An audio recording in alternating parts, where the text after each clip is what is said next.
Welcome to Mommy's on a Call, your sacred space to laugh, learn, and feel like a real grown-up human for a hot minute. I'm Stephanie Uchima Carney, a mom of 3 under 6, serial entrepreneur, business strategist, and donut connoisseur, just trying to get through the day one cold cup of coffee at a time.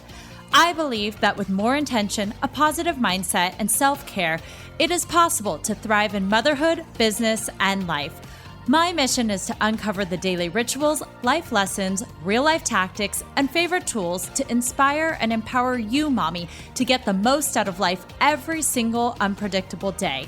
So grab your headphones, tell your kids you're on the potty, and tune in weekly for some laughs, knowledge bombs, and plenty of real talk with real moms, and maybe a dad or two. Welcome to the Mommy Pod. Welcome back to Mommy's on a Call. Today, I'm excited to bring to you Jessica Jackley. Jessica Jackley is an entrepreneur and investor whose work focuses on making big bets on the goodness of all. Currently, she's the founder of Alltruists, offering at-home, kid-friendly volunteer projects for families, and a co-founder and general partner at Untapped Capital. Jessica is best known as the co-founder of Kiva, the world's first crowdfunding site, allowing anyone to lend as little as $25 at 0% interest to entrepreneurs around the world. Since it launched in October 2005, Kiva has facilitated over $1.5 billion in loans. She holds an MBA from Stanford GSB and teaches social entrepreneurship at the Marshall School of Business, which is also my alma mater. Jessica lives in Los Angeles with her husband and their 4 children. Welcome. Thank you so much for having me. I'm very happy to be here today. Thank you for being here. To start off, I wanted to ask, what is your biggest mom win of the week? Of the week. Okay, where are we in space and time here? It's Thursday. So what happened? It's a great question. There's just so many victories. So let me think. I will say this. So I write quotes on the mirror every day for my kids, like whether it's something inspirational or funny or spiritual, anything. And we're doing all sorts of MLK Jr. quotes this week. And my kids, I ask them in the car if I drive them to school, or I ask them after, like, what was the quote? Did you see it? What did you think? Do you have questions?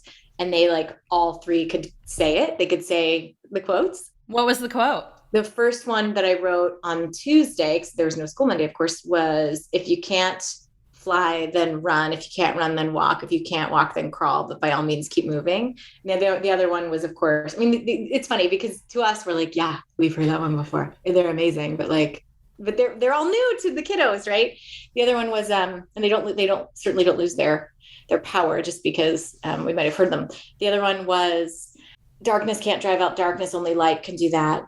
Hate cannot drive out hate, only love can do that. And they loved them and they got them. And yeah, that was my victory of the week. They saw it while they brushed their teeth and they remembered it. So do you write it on the bathroom mirror? I do. I have I have whiteboard markers that I do little decorations pre-dawn when my almost 2-year-old wakes up and we're in there brushing our teeth. I'll make sure I get a quote up there. Or sometimes I get my act together and do it the night before. How do you pick your quotes of the day?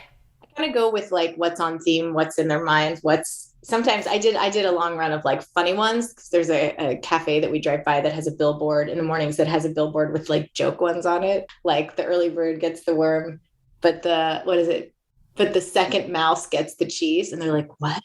What does that mean? And we had to unpack it. So they like riddle ones, they like funny ones, but I also try to do, a little dose of scripture, whether whether we end up getting to really unpack it or not, just so it's there. And it's sort of like chewing gum for their brains to just meditate on and think on. I want those things to be, absorbed. That's really cool. I feel like fun. I'm going to have to implement something like that. I used to have those Mary Engelbert calendars that used to be the quote a day. And I loved reading those, but I never thought of translating that to my kids. Well, I have a pro tip. If you do it in the bathroom, definitely the whiteboard marker on the mirror is a good one. I did Post-its for a while, I think 2 years ago. And then I would write them and they'd see it on the mirror. And then I kind of decorated in quotes. It wasn't that, the wall. I would move the better ones that sort of survived the steam from showers and splashes from washing faces and toothbrush flicks, the ones that stayed intact. I'd kind of line them up on the wall so we could look at them. And Post-its leach. So I have these patches because I had all these different colors, especially the pink one. It will not come off. I'm going to have to wallpaper the thing or paint over it. It's terrible. So I've had these stains on the wall now. So I would say whiteboard marker, write it down, erase it, let it go, and move on, because the Post-its were damaging. Good tip. Yeah, Well, and yeah. Post-its are small, so I feel like a quote to read on it is really small, but it also encourages reading. Like, I think that would be great because my 6-year-old like needs to practice that. So That's, that's fun. Well, to give the yeah. audience a little bit of context, let me know about your family kind of structure. How many kids do you have? What are the roles that you and your partner play? Sure. My husband, Reza, is love of my life. He's amazing. He's an author and a professor and like legit has 8 or 9 jobs. He has a production company. He just finished his 6th book and turned in the final edits 2 days ago. So the mood in our home today is like great because after Tuesday night when he turned it in, like we all sort of breathed a sigh of relief. So he's incredible. And we parent very, I will say, like we do different things. We have different roles, but we parent in a very balanced and equal way. And I believe one of the many gifts that we've been given is we started off with twins. So our 2 oldest are identical boys, Cyrus and Jasper. And so when you kick off parenting that way, it's not like, oh, honey, can you hold the baby while I shower? Like we were both always holding somebody, both always doing something. I mean, I was tandem breastfeeding and just like topless on the couch for 6 months. But in general, there was always something to do. So we were always both in it and in the trenches together, which really, I believe, set us on a great path of continuing to sort of equally co-parent. By the way, you're brave. A lot of people that I know who have twins don't go for a third. Don't go for the next one. 3 and 4, right? So what's funny, it's like altitude training. After that, everything else is like, oh, super easy. This is terrible. But you basically say like, oh, it's just one. It's only one at a time. Like we can do this. And so we had Asa 3 years later. So he just turned 7. And then it was a very civilized amount of time. We waited 5 whole years to have Soraya, who's almost 2, as we had discussed. And it is I feel like each time it's new again, you remember different things, each kid is different. Even genetically identical creatures are different, which is a whole mind bender, like same input, same moment in time, different outputs. And so the question of nature nurture is like right there is some sort of bizarre social experiment in front of you. And I actually think it's like something else.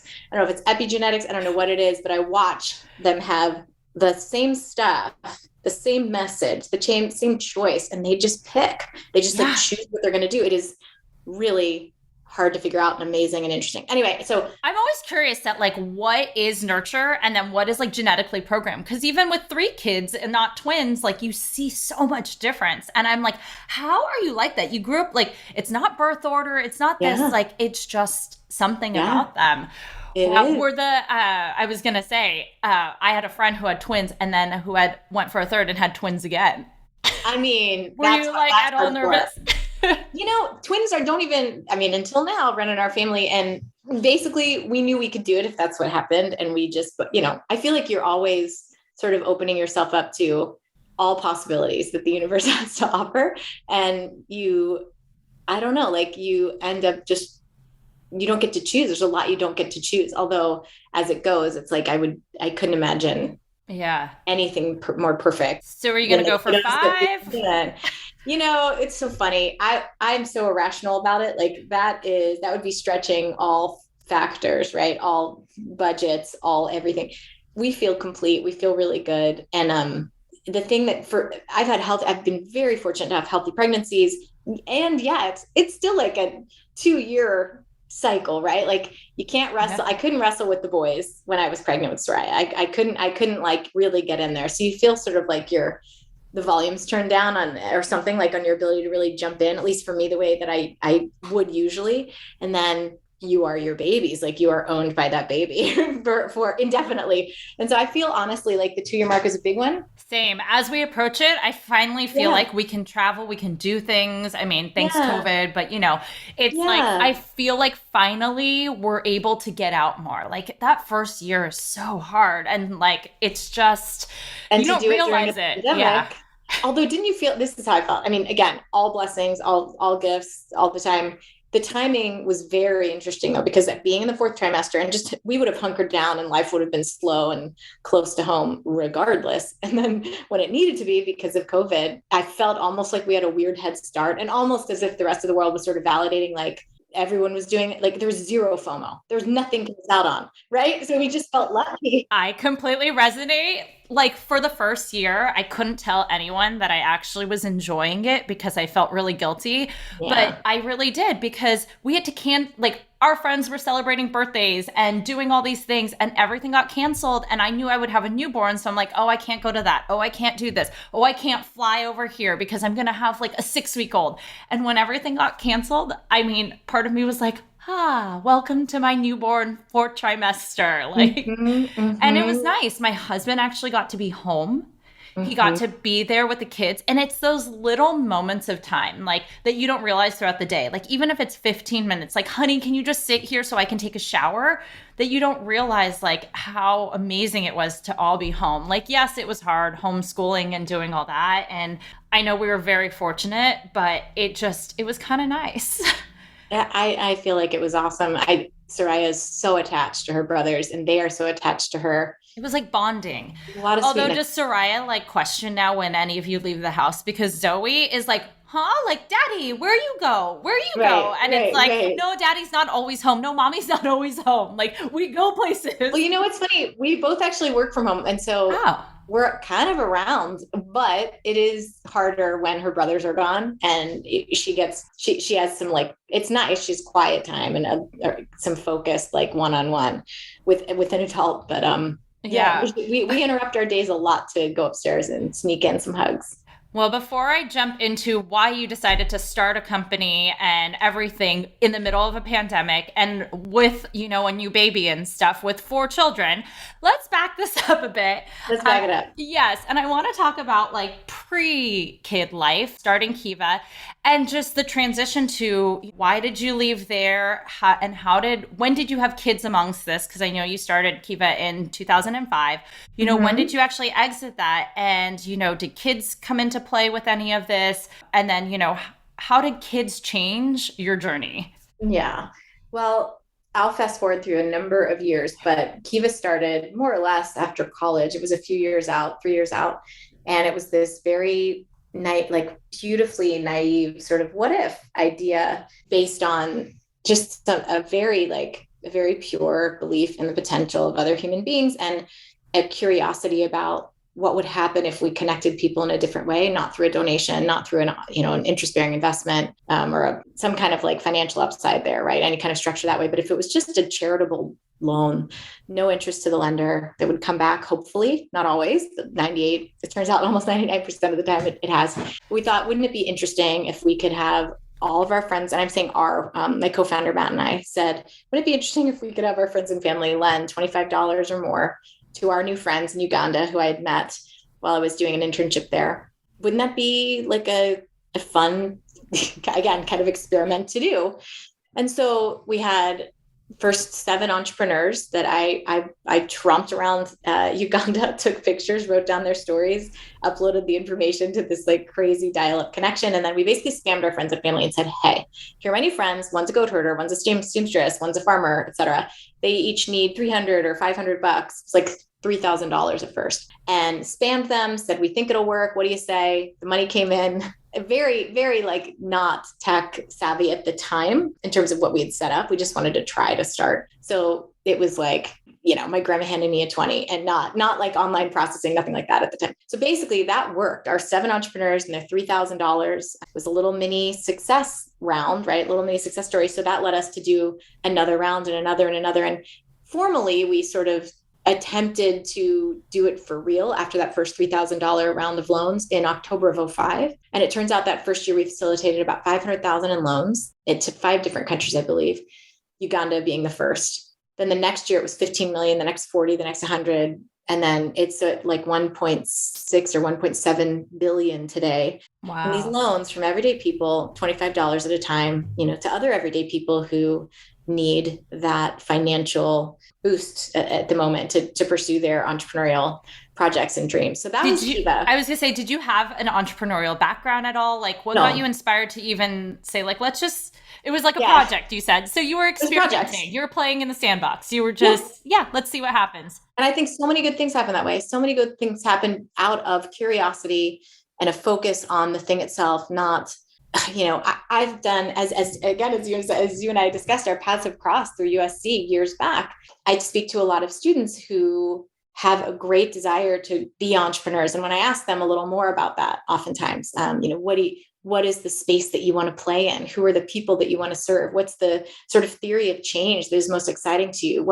Anything, right? And if they come back with like, I don't know, I just want to be an entrepreneur. Yeah. I think to myself, oh, okay. It's like you want to be a pro athlete, but you haven't chosen a sport. Like, just pick something, be passionate about that thing, and the rest you can kind of build around. So for me, it was I never had an intention of going to start something that would become this behemoth sort of nonprofit unicorn. I thought, I want to serve my new friends. I want to do this experiment with people that I know and love back home. I want to understand what happens when people are connected through this loan, this equal sort of partnership relationship that could be created by this exchange of information and capital that's not a traditional sort of donor beneficiary hierarchy where there's necessarily this sort of structure of inequality. And then it's not a bad thing. Donations are needed, et cetera, et cetera. It's a whole other conversation. But it was a what if. And so, yeah, we were playing, and then it took off. So that was an amazing first attempt. It was amazing thing to be a part of. And an I'm accidental really entrepreneur. Yeah. And I realized, super selfishly, when I look at that experience, the thing that it gave me was this galvanization that I could go build stuff that could be almost anything, right? Like, yeah, I had growing up thought business was about being selfish. Business was about gaining for oneself, sort of tricking people into giving you their money for stuff that they didn't need. I mean, it was really negative. And I very quickly, after I graduated college, came to understand, actually, there are people using business skills and entrepreneurial thinking to do amazing things, whether it's a for-profit, nonprofit, or any hybrid, anything in between. There are tax codes, not religions. You can sort of get things done and have values and have more than one bottom line in any structure. And there's a lot of weird baggage that comes with the nonprofit culture or for-profit culture, but you can have businesses that are scaling and doing incredible things that are actually beautifully impactful and again, pure, right? You can also have nonprofits that are that you would think, right, everyone believes are just the best thing, that the salt of the earth and doing good for people. And there's a lot of amazing organizations that absolutely are doing that, but it's not a guarantee. There are little nonprofits that are really inefficient with their resources, for example. So anyway, that was my first thing. And then to really fast forward over about a decade, I started other ventures. Several for-profits, other small projects that never did turn into anything else. And that was okay. They were interesting experiments to run. I wrote a book. I started to teach at USC. I did a few EIR gigs. And at what point in this journey did you have your twins? Like what were you doing at the time you had your twins? That's a great question. So I had my second startup going and had raised my first round of capital. And then I raised my second round of capital and found out that I was pregnant with twins. It's funny. There was actually, you can still dig it up and read them now. But one of my investors at the time basically wrote a blog post. I hadn't shared with the world that I was pregnant yet. I mean, my family knew and my colleagues knew, but that was it. And in a very public way, sort of outed me and wrote a blog post that was basically, I just invested in an entrepreneur. Now she's pregnant with twins and I have some doubts. And I basically called and had a very civil conversation and offered his money back. He didn't want it back. And basically we were able to repair and move forward. But I wrote sort of responses to his piece that got published in a number of places that basically said, I can do both the job before me as a founder and CEO of this company and as a new parent to be. The truth is the startup later became, we sort of hit a wall and knew that we would either have to do a lot of pivoting, a lot of rebuilding. Basically, laws changed around which we had built our core product. The Jobs Act became a thing. And without going into that legal rabbit hole, down that rabbit hole, basically, we had built something that was about to become very not as relevant with the Jobs Act coming to fruition. And so we ended up later, after I'd given birth, winding down the company and not raising a new round of funding, even though we had offers on the table. And I look back at that. The thing that was very interesting to me is I sort of I burst onto the scene as a parent, not just with twins and a startup that had just received a second round of funding, but sort of ready to fight and prove myself. Like I had already written these pieces that sort of announced to the world, watch out, I can do it all. And could I? Yes. Did I feel a few months into that? Did I feel like I was doing myself and my startup and my twins the greatest service by trying to I had sort of a chip on my shoulder, right? And just for my own emotional journey, it wasn't fun. I wasn't being gentle with myself at all. It wasn't that long ago, but I wasn't thinking in terms of fourth trimester. I thought, newborns are, especially tiny little twin newborns, they sleep a lot. You have that adrenaline filled like rush at the beginning where you think you don't understand how it's always changing, always evolving. And for a while, I thought, oh my gosh, I have my plan. I know how to do this. I have the additional help and care that I need. But I realized that it wasn't necessarily the path that was going to be best, not just for the startup, but for me. And so I did take a step back. I mean, I ended up becoming a venture partner right away in a brand new fund. Like, I still had work before me, but I decided that was, I guess what I wish I could have told myself then is, it's no one's business. You make your choices and learn as you go. You don't need to like prove anything to anyone. And I don't know that I would have made any different choices necessarily, but it would have been a lot gentler on me and on my sort of ability to be really present and truthful about the highs and the lows of those very early days as a brand new parent. I just felt like I had to be so tough about it. And that I look back and I like feel bad for that person. I'm like, it was a lot. Of course it was super hard, and that's okay. But I felt so defensive going into it. So anyway, that's a lot about the first round of children. No, but knowing that with your twins moving forward, you had two others while still, launching companies, doing that. How did that change the way you approached your next venture? And, what did that look like the next pretty much 10 years? Yeah. There were a few things. I sort of thought, I mean, you never know with each kid what they will need, who they will be, how you will be. There's always different things, right, that come up. And so I think knowing that I couldn't know until it was unfolding and giving myself space and I'm so sorry for that. Was that me? And a little gentleness, a little kindness to myself, knowing that I would allow myself some wiggle room to see what I needed in those moments. Sometimes I was able to do a lot more professionally than I had anticipated. Sometimes it was less. Sometimes it wasn't about more or less. It was just a different way of getting things done or different path than I thought I might have chosen early on. Yeah, with Asa, I was working as the first entrepreneur in residence at Disney Imagineering. And It was a sweet, fun gig, right? It was an amazing experience to be there. And I really felt unapologetic when he arrived. I would bring him everywhere. I would nurse him everywhere. I was going to make it my own version of things, and I wasn't going to look around for approval or does anyone else think I'm doing a good job here? Does this investor or this person or that person approve of like how I'm getting all my things done? I just got it done and I did it my way. Did any of this like change the way you've like managed companies too? Like, did you implement any policies and things like that you've changed throughout the years? You're like, wait, actually, we're going to have a better like maternity program, or we're going to have a better whatever that is. Absolutely. I mean, I have not, all my companies have been small and early stage, but the way that we have set culture, that's probably the biggest piece, has absolutely been, I think, I hope so. I mean, I've gotten this feedback centered around a lot of flexibility, a lot of respect and honor for whether it's welcoming a new child or any other life change, but just for the balance of personal and professional. I'm remembering now with Asa, I remember among other things, like I gave lectures with him on my boob. Actually, when he was 2 weeks old, I had to do like it sounds crazy now with COVID and the world being full of germs and things to think about taking a 2-week-old out into a lecture hall, but I did. And I just wore my little third child problems. Yeah, I know.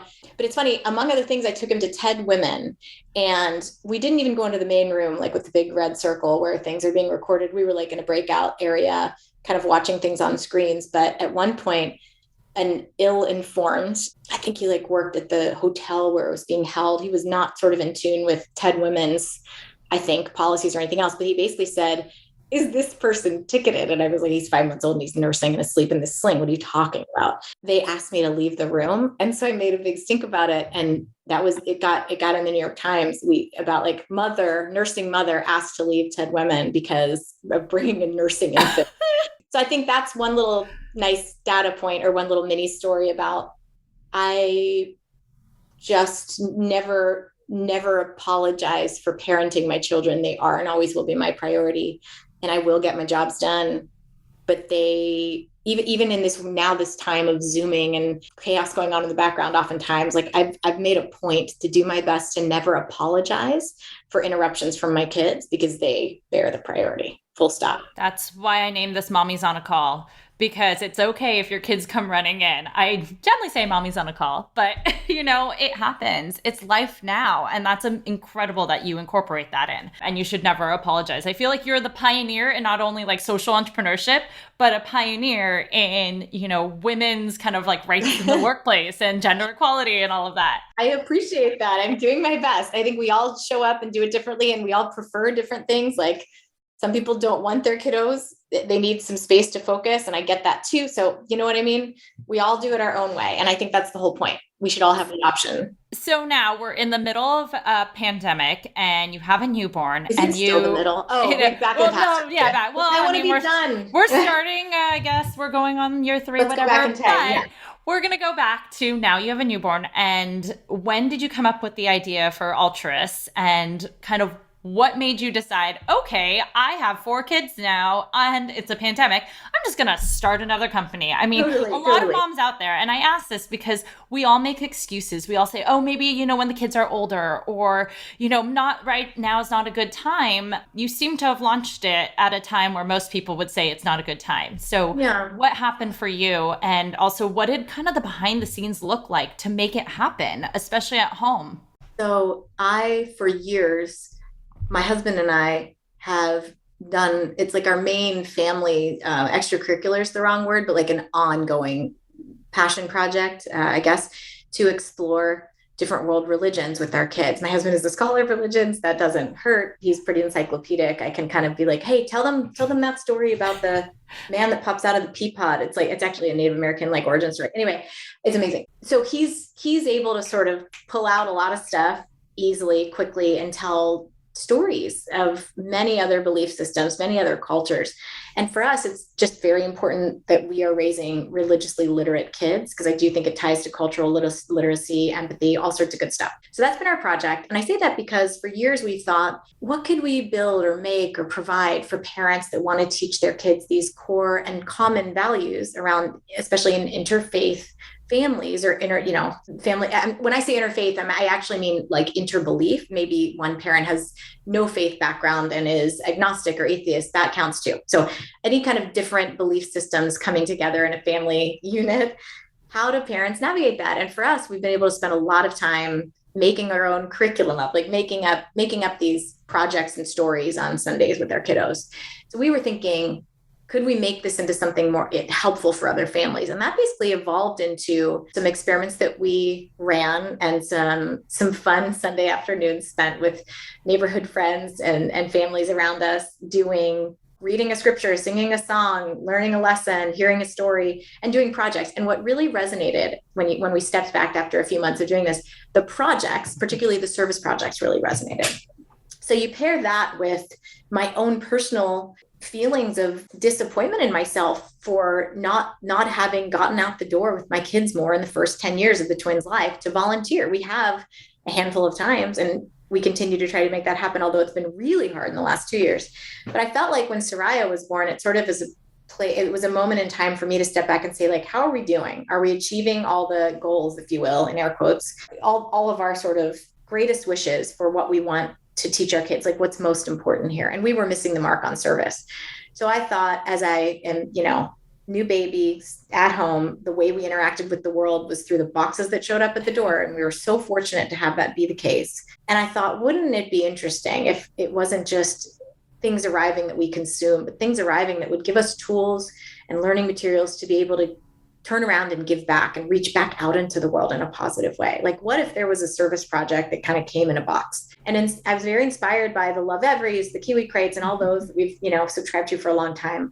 And I thought, what if it went beyond, again, I'm doing air quotes here because I have all the respect in the world for those companies and others like them, but beyond just let's consume, just let's read a book, or just let's make a science project. But what if we could do something useful or helpful for other human beings or animals or the planet? And that was the idea for Alltruists. So today we create kid-friendly and family-friendly volunteer and service projects in a box. And you can sign up to subscribe monthly, or you can just come to the site, pick issues that you care about, and get one-off boxes and projects. We're about to launch group options. So if there's, Girl Scout troops or church groups or classrooms that want to do this, that'll be more possible. But right now we have a box on homelessness and the unhoused. We have one on clean water. We have one on hunger and food insecurity. We have one on saving the pollinators.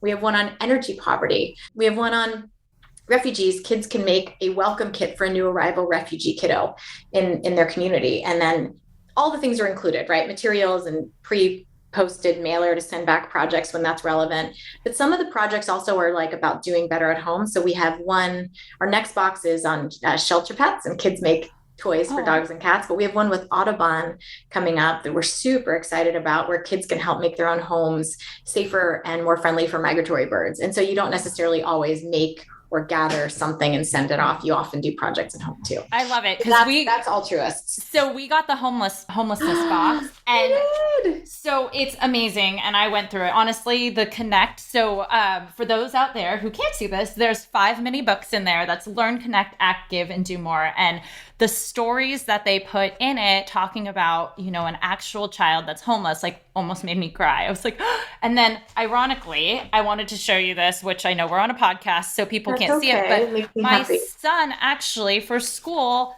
ironically, had a Help the Homeless project that he brought home yesterday. And I was like, this is so crazy and serendipitous, because we literally are talking about like, we all need shelter and why. And he goes, oh, mommy, we need to make a kit for homeless people. And I was like, huh? Like, wait, I'm so confused. What's going on? So it's amazing that like it ties in. So the lessons you learn, the stories and all of that, I just love it, because for me, giving back has been part of my life ever since I was little. Like, and now I sit on the board of a nonprofit. Like, it's something that I've always done: community service, giving back, volunteering. And I was always looking for ways to involve the kids, because sometimes it's hard to bring like a 4-year-old to the food pantry, and really all they could do is like clean a beach, because that's the safest, easiest thing for them to do. And it's not the impact.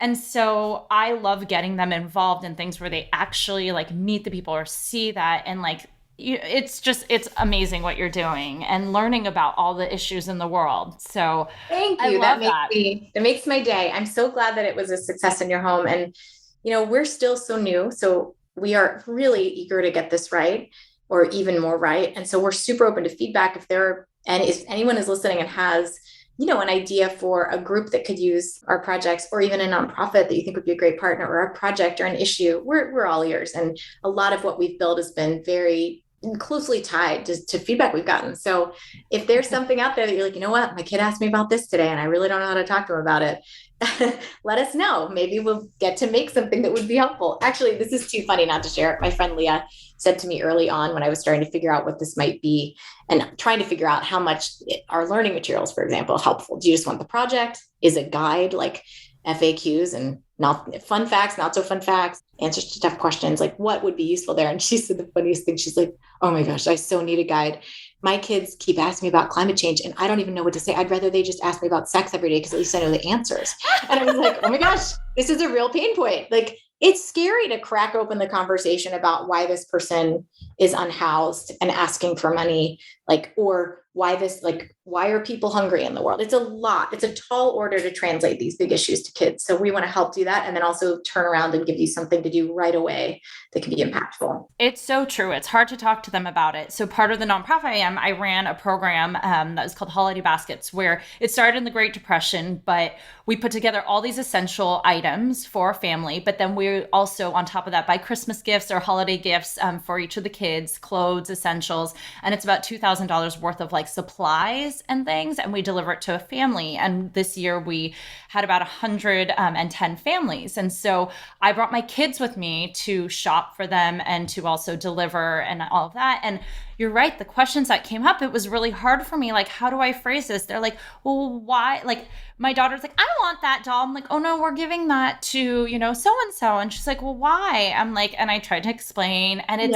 and so it's interesting. It's hard to, I guess, communicate and express what it means and like how to talk about all that. So I love how you make it very digestible. And also it's like a book you can read. And so I don't have to come up with the words. Because sometimes it's hard. Like you want to do the right thing and you want to say the right thing. But so let's back this up a little. Like you had the concept, you wanted to do this. And now like I get this pretty finished package, but where was the in between? Like how did you make it happen at home too? You had, we were in COVID, you had a new, like, how did you just develop all this? Well, as you probably have experienced in your own journey, although I don't want to ever presume, parenting, having kids show up focuses you like nothing else. So you do the things that are important and the rest falls by the wayside, and it's fine. It's good. It's clarifying. So when we were, as we have been for nearly 2 years now, staying inside, staying close to home, focusing on taking care of our people, which again, like exacerbated this feeling that we weren't giving back much or enough to the world. It's like work and family. It's not like all these other pieces that float around that take up time. I miss them. I want to go to dinners and get out and do other activities. But when it was just work and family, I was really able to harshly prioritize. I was able to kind of work whatever hours I could fit in, pre-dawn, late at night, during naps, whatever. And so I turned my dining room into our little mini warehouse and packing station for the first round. We promptly worked with a warehouse after that because it is a lot. But, there's the messy beginnings that I just so have a soft spot for and I love. So it was very much like, let me do this myself. I want to have my hands on every piece in the beginning so I really understand what we're making. Is this the first physical product you've created, like in terms of your entrepreneurial journey? Because you've always done kind of like online or more. Wow. And it's so fun. And I'm saying this without mentioning the most important piece, which is I have the most incredible team and they all are so invested and they're so talented. They all, I'm a believer. Somebody asked me the other day who to hire next for her startup. And I instantly knew my answer, which was at the stage that she's at right now, the stage that she's at, which is super early. You want to find generalists who are just ready and willing to jump in and do whatever needs done, because you all do everything at the beginning. It's everybody is just picking up whatever piece needs to be done next. And so I now have, there's 4 of us, myself and 3 others who I couldn't do any of this without. So who's the first person you hired? Like what was the first person on your team? I worked with her at a former job. Her name is Anne, and she is just such a rock star. She is like a figure it outer, and we joke that we share a brain, but we really do think, I love it because we think similarly enough that we can be super efficient. I know we share the same values, but I think have just enough of a difference in perspective and information and sort of like world experiences that we round each other out pretty well. So it's the right balance of complementary and overlapping. And did you fundraise at all for this? Because, you have the most beautiful boxes, perfect branding. A lot of moms out there who just want to start a business are like, how do I get that? Like, that's really pretty. Like, that's great. But, so you got funding. I did. And, Okay. we start from scratch with every box. And so I'm so glad that that's being valued because it is hard and time consuming and expensive to do. But there's so many other ways, that just happened to be the thing that we decided was important for us. One of the things that was important for us, but there are always scrappier ways to go to take the first step. And then you just build. And sometimes you build more slowly, but it still counts and it's still valid. I chose to raise funding, but it's not like it's ever without cost. So my investors own part of the company, and I love it. I'd rather have the right people on board and share the wealth, share the ups and the downs. And I couldn't be doing what I'm doing without them. So that was something that I needed to do, but I've worked on certainly my fair share of things where I haven't raised funding at first and just scrapped it together and begged and borrowed and made it up as I went along with, at the beginning, less polished outcomes, but that's okay. And you're right. A lot of the tech enabled stuff, like I feel like I know enough to be dangerous in a handful of computer languages and that sort of thing. But like, I'm so grateful that I was able to raise funding and get a ton of help on this one. So that's what I did. So now between work and kids, do you find time for yourself? And if so, what do you do for yourself? I go on walks with my daughter, which is both of us, but it's really, she could care. She'd be happy doing anything. And that's for me. And it brings me so much joy. We usually do early morning walks. I do yoga pretty regularly. I do my own sort of walking and hiking near our house when I can duck out for 30 minutes if there's childcare or someone else home. And then I write. I don't do it enough, but I really, really love it. And it helps me sort of process the world. So those are my main things, my main, refueling times. But the other piece of it is, I think like learning for me, as my kids, they all do change and grow so quickly. I really am getting a lot of joy and energy lately and just making the attempt to be super present and go with their pace, not rush along. If they want to play Legos, that's what we do. If they try to really follow their lead and just not have as much of an agenda as I think I used to, being super type A. And we, for a minute, we were a family of all oldists. My husband's an oldest, I'm an older, and then the twins came and they both kind of arrived first. So that was crazy. I'm glad we have other people to shake it up, but I'm a lot more, I just want to be with them and see the world through their eyes. And I actually do get a lot of energy through that if I'm not like trying to get a bunch of stuff done with them. Well, this is all amazing. To wrap things up, I want to ask, what do you think is your superpower you gained once you became a mom that makes you better at business or life? It's a great question. So yeah, like what did your kids help create like a new superpower for you? I was surprised. This was the most surprising thing. And I think it might be perceived as a weakness, but I see it as a real strength. I had an instant like humility about the absolute vulnerability that new parents experience, particularly parents who have given birth, mothers who have given birth. And I like, honestly, my heart just, I actually called friends that had kids in the few years before me and said, I had no idea. Wow, like, I should have like done more for you. Or it's not like I wasn't involved. I just suddenly, my heart understood how dependent we all are, on each other, and how very sensitive, how very vulnerable new moms and tiny new babies are. And it's a beautiful and super humbling moment in time. And so it just gave me a lot of like a feeling of camaraderie and just a love for all parents at every stage, but certainly those very early days. So I think, the superpower, to be very specific, is understanding how vulnerable we can all be, and we all started out as. And so it gives me a softness that I can tap into with difficult people or when I feel like I'm being too hard on myself. That's beautiful. And where can we find you online? Please, please, please check out Alltruists. It's 2 L's and there's an S at the end. It's plural. So ALLTRUISTS.com. That's where you can find my work and all the things we're about. Yeah, and it's amazing. And go subscribe to it. I'll put all this stuff in the show notes. Thank you so much, Jessica, for joining today. I loved having you. I loved it too. Thank you so much.